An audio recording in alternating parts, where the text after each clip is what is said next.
በሩዋንዳ የሚገኘው የአዜብ መስፍን እጅግ ቅንጡ ቤት። የቀድሞ ጠቅላይ ሚኒስትር መለስ ዜናዊ ሚስት ሩዋንዳ ውስጥ የራሷ የግል ቤተ መንግስት አላት። ማንም የሩዋንዳ ባለሀብት የሌለው እጅግ ዘመናዊና ውዱ ቤት የእሷ ነው። ይህ ቅንጡ ቤት የተገኘው በምን ይሆን ብሎ የሚጠይቅ መቼም አይኖርም። ምክንያቱም ዘራፊ መሆኗን የኢትዮጵያ ሕዝብ ጠንቅቆ ያውቃል።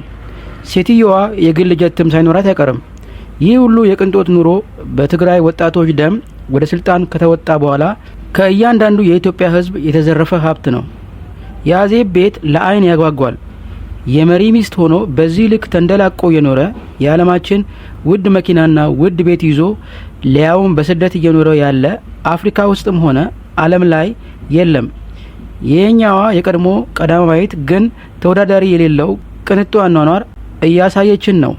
አሁን ይህ ውድ ቤት ውስጥ እየኖረች ነው። እንግዲህ የኔ ደሞዝ ትንሽ ነው ብላ ስትሸውደን የኖረችው። የትግራይ እናቶችን የተሰቃየ ፊት እያየንና እያዘንን የእሷን ፊት ያብለጨለጨው የምሰኞች ግፍ ደግሞ ሁሌም ያበሽቃል። መቼ ነው ዘራፊዎች ዋጋቸውን የሚያገኙት? መቼ ነው የትግራይ እናቶች ከነዚህ ትብታቦች የሚላቀቁት? ጊዜ የሚፈታው ጉዳይ ነው።